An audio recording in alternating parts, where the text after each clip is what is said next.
Olá, graça e paz do Senhor Jesus.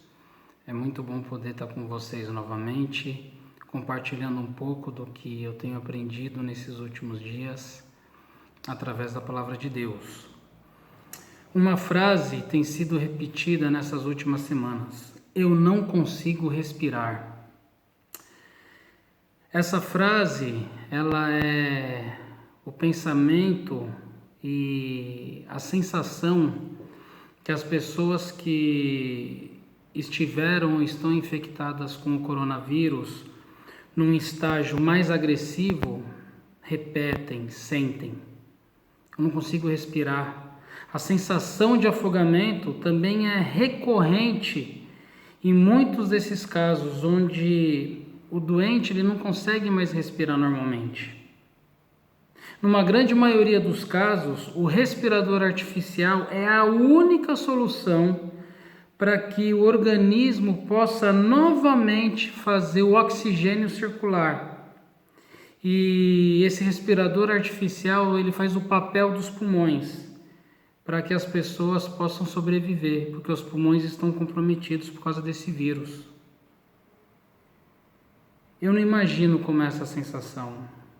Eu não consigo descrever, eu não consigo pensar quão terrível é tentar respirar e não conseguir. Eu não consigo imaginar o sofrimento causado pela falta de ar. Esse ar que a gente não vê, essa respiração que a gente não pensa para fazer, mas que quando falta o ar, as coisas mudam completamente.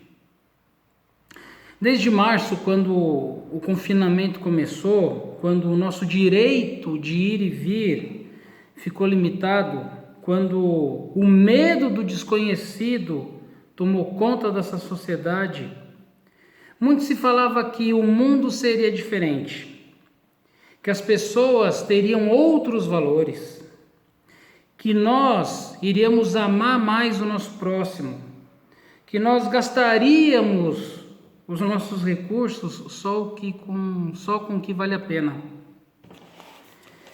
Mas passou março, passou abril, passou maio e os problemas que haviam antes da pandemia continuam iguais. As pessoas continuam fazendo as mesmas coisas que faziam antes. A maldade do ser humano não foi atenuada com essa pandemia. Os crimes bárbaros continuam, as crueldades permanecem, o individualismo não parou. No dia 25 de maio, nós assistimos mais uma crueldade. Fomos testemunhas da indiferença, da falta de amor ao próximo, mas especialmente de algo que tem assolado a humanidade, o racismo. O racismo é algo tão inexplicável, tão absurdo, tão incoerente, tão repugnante, que causa uma revolta generalizada. O racismo, ele é tão maléfico que ele vira estopim para outros crimes que muitas vezes não seriam cometidos. É tão surreal você julgar alguém, você sentenciar alguém e você executar alguém pela cor da pele.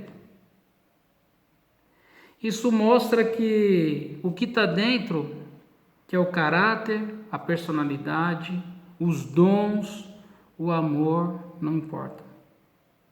George Floyd foi mais uma vítima da falta de amor ao próximo.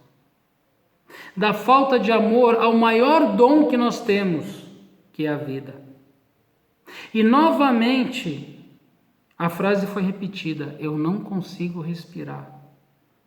Ele clamou, porque ele não estava conseguindo respirar. Em 2014, um outro negro, o Eric Garner, também foi morto por um policial. E ele repetiu 11 vezes a frase: eu não consigo respirar. Realmente não dá para entender para onde nós estamos caminhando. Mas o que eu quero compartilhar com vocês é que Deus, na sua infinita sabedoria, no seu inexplicável amor, enviou Jesus Cristo para pregar o amor. Esse amor tão especial tem um único objetivo: nos levar a um lugar totalmente diferente do que esse que nós conhecemos. Nos levar num lugar que nós não temos noção de como é. Um lugar com outros valores. Um lugar com uma outra vida. Um lugar com uma outra perspectiva. Deus, através de Jesus, quer nos conduzir ao desconhecido. E a minha pergunta é: você quer ir para esse desconhecido? Eu quero compartilhar com vocês um texto que tem vindo à minha memória nessas últimas semanas e que me fez realmente observar tudo isso que está acontecendo ao nosso redor. Me fez observar a minha vida. No livro de Apocalipse, capítulo 21, só quero ler do versículo 1 ao 4. Vi novo céu e nova terra, pois o primeiro céu e a primeira terra passaram, e o mar já não existe. Vi também a cidade santa, a nova Jerusalém, que descia do céu da parte de Deus, ataviada como noiva, adornada para o seu esposo. Então ouvi grande voz vinda do trono dizendo: Eis o tabernáculo de Deus com os homens. Deus habitará com eles. Eles serão povos de Deus, e Deus mesmo estará com eles. E lhes enxugará dos olhos toda lágrima, e a morte já não existirá. Já não haverá luto, nem pranto, nem dor, porque as primeiras coisas se passaram. Todos nós estamos apreensivos. As coisas começaram a abrir, os shoppings, os lugares públicos, e vendo as aglomerações dessas últimas semanas, parece que nada aconteceu nos últimos meses. É como se as pessoas tivessem ficado em transe e agora está tudo normal. E infelizmente, os números das pessoas infectadas por esse vírus terrível têm aumentado. Esses 4 versículos, eles mostram para a gente uma perspectiva completamente diferente do que nós estamos vivendo. João, numa revelação divina, foi incumbido de escrever o livro do Apocalipse. Ele viu coisas nunca vistas antes, coisas indescritíveis, e que na limitada imaginação humana é descrita de uma forma que até hoje nós não conseguimos perceber. Existem muitas coisas, muitas figuras, muitas imagens que quando nós lemos o livro do Apocalipse precisa de um estudo, de uma interpretação, de outras fontes para a gente poder entender o que ele estava querendo dizer. Porque ele viu coisas tão diferentes que com a mente dele ele tentou escrever, passar para nós. Ele viu um céu novo. Ele viu uma terra nova. O que nós conhecemos hoje de céu e terra, na visão dele, já não existe mais. Vi novo céu e nova terra, pois o primeiro céu e a primeira terra passaram e o mar já não existe. Uau! Novo céu e nova terra, como é que é isso? Ele viu uma cidade santa, a nova Jerusalém, que descia do céu da parte de Deus. Já pensou ver isso? Como é isso? Como é você ver uma nova Jerusalém? Ele conhecia Jerusalém, agora ele está vendo uma nova Jerusalém, uma Jerusalém diferente que descia do céu. E essa cidade que ele viu descendo do céu da parte de Deus estava ataviada, adornada, enfeitada, embelezada como uma noiva para o seu marido. Eu me lembro claramente quando as portas da igreja abriram e a Elaine entrou, maravilhosa. Eu não imaginava como ela estava e ela apareceu. Eu falei, uau! Agora imagine o embelezamento feito pelo próprio Deus. Aí João ouve uma voz estupenda, inigualável, estrondosa, vinda de um trono. Eis o tabernáculo de Deus com os homens. Deus habitará com eles, eles serão povos de Deus, e Deus mesmo estará com eles. O que é isso que João ouviu? Deus, o próprio Deus, o Criador dos céus e da terra, habitando com os homens. Como será isso? Nesses 3 versículos, nós vemos a descrição de coisas, de lugares que nós não temos a menor ideia de como será. Nunca ninguém viu, nem presenciou nada disso. Apenas João, numa visão dada por Deus, teve a honra, o privilégio e a incumbência de descrever o desconhecido. Agora eu quero me atentar ao versículo 4. João aqui fala sobre 5 coisas que todo ser humano sabe muito bem. 5 coisas que nós conhecemos, que são lágrimas, que é a morte, que é o luto, que é o pranto e é a dor.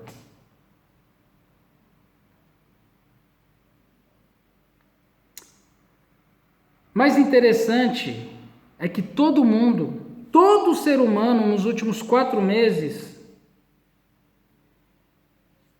está provando de uma forma mais intensa ou menos intensa, por empatia, por ouvir falar dos jornais, essas 5 coisas. Não há como escapar. Isso está permeando as nossas vidas através do Covid-19. E nas últimas semanas, devido à morte do George Floyd, por causa do racismo. Lágrima, morte, luto, pranto e dor.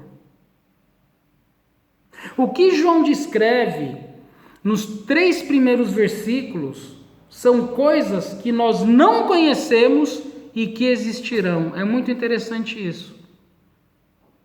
Novo céu, nova terra, nova Jerusalém, vem como noiva, completamente enfeitada para o seu noivo. Deus vai estar habitando com os homens. Nós não temos a menor ideia do que é isso.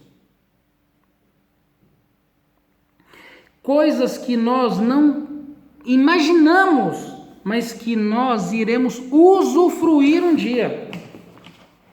Agora, nesse versículo 4, especificamente, é o contrário. Porque são coisas que nós conhecemos, porém não existirão mais. Deus estará com os homens, como diz o final do versículo 3, e Deus mesmo estará com eles, e lhes enxugará dos olhos toda a lágrima. Quantas lágrimas nós temos derramado ao longo das nossas vidas?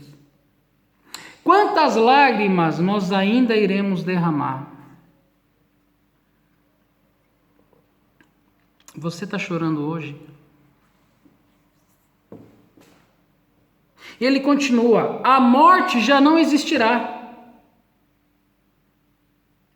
Uma frase que muita gente fala é a seguinte: ó, a única certeza que eu tenho é que um dia eu vou morrer. Quantas pessoas amadas por nós já morreram? E quantas pessoas ainda irão morrer? Quantas pessoas estão morrendo ao nosso redor? Deus está dizendo que a morte será aniquilada. Dá para entender isso? Paulo, no livro de 1 Coríntios, capítulo 15, um capítulo excepcional para a gente ler.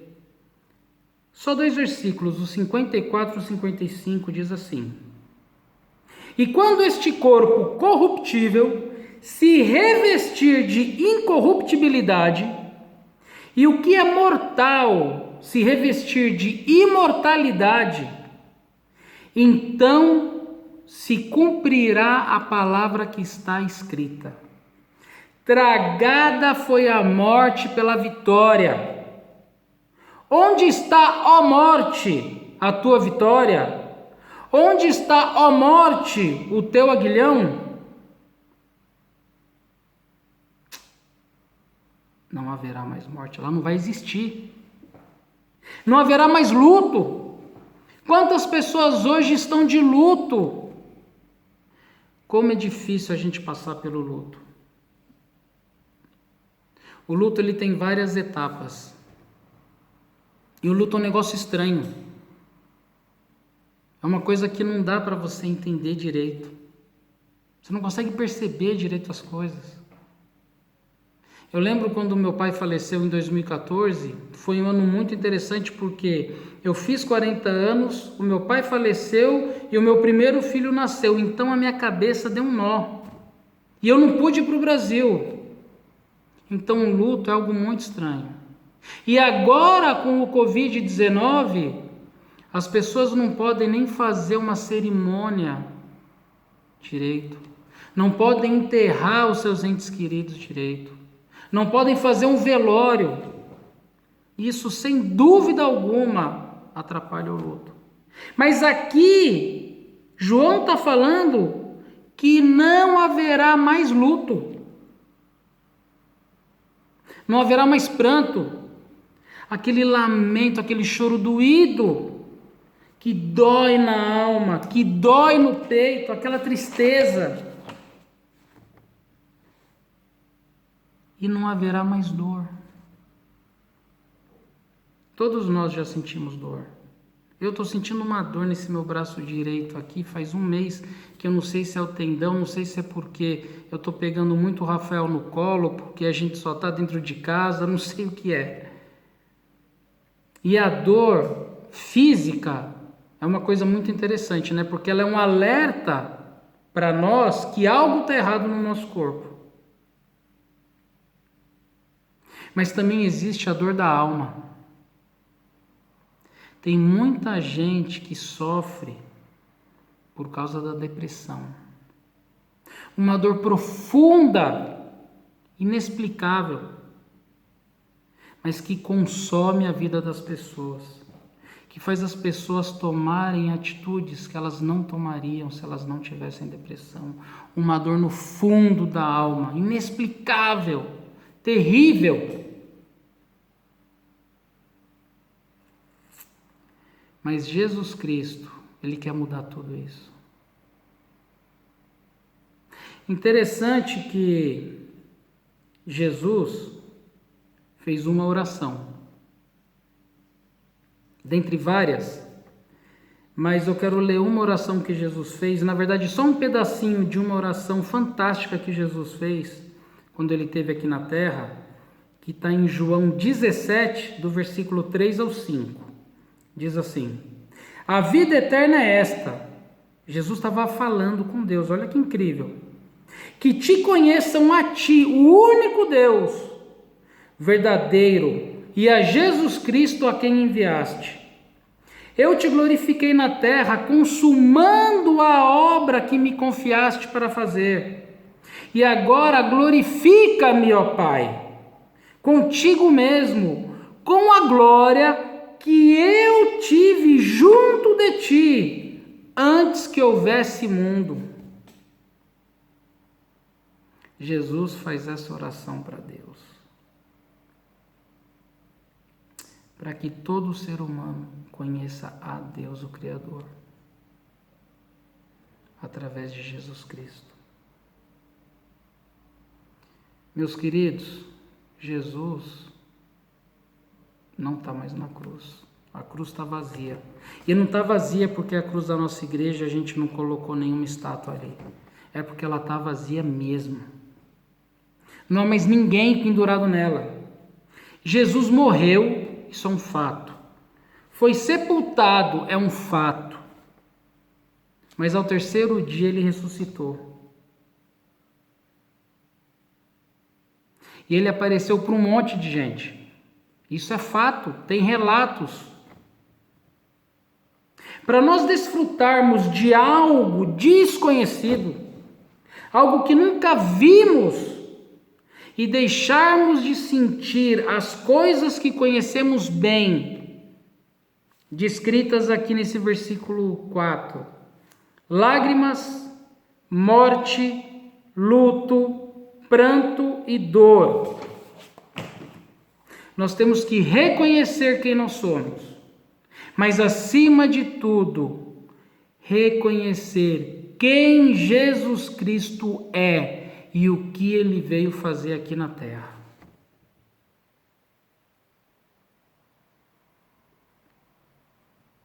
Em João capítulo 6, versículo 40, Jesus novamente diz o seguinte: de fato, a vontade de meu Pai é que todo homem que vir o Filho e nele crer tenha a vida eterna, e eu o ressuscitarei no último dia. Vocês sabiam que George Floyd era cristão? Que ele, através da Bíblia, evangelizava os jovens de rua, as pessoas carentes, que ele havia trabalhado num centro que atendia pessoas sem abrigo. Mas, infelizmente, ele foi vítima de algo abominável, que é o racismo. Ele morreu sofrendo. Mas pela fé dele em Jesus Cristo e pela promessa de Deus, ele será ressuscitado. De fato, a vontade de meu Pai é que todo homem que vir o Filho e nele crer tenha a vida eterna, e eu o ressuscitarei no último dia. Aleluia! Glória a Deus! O Senhor Jesus nos ressuscitará no último dia. E nós estaremos num lugar completamente novo, completamente diferente. Sem dor, sem lágrimas. Jesus enxugará a lágrima dos nossos olhos. Sem morte, sem pranto, sem luto. O Senhor Deus estará habitando conosco. O Senhor Deus estará conosco. Maravilhoso. Maranata, vem, Senhor Jesus. Que nós possamos refletir e não só ficarmos revoltados com tudo que está acontecendo, ficarmos tristes, ficarmos questionando onde é que está Deus. Deus está em tantos lugares e com tantas pessoas. E Ele quer estar comigo e com você. Ele só quer que nós estejamos abertos para recebê-lo. Que o Senhor Jesus abençoe as suas vidas. Que vocês tenham uma semana maravilhosa na presença do Senhor. Porque um dia Ele voltará. e ele ressuscitará aqueles que depositaram a fé nele.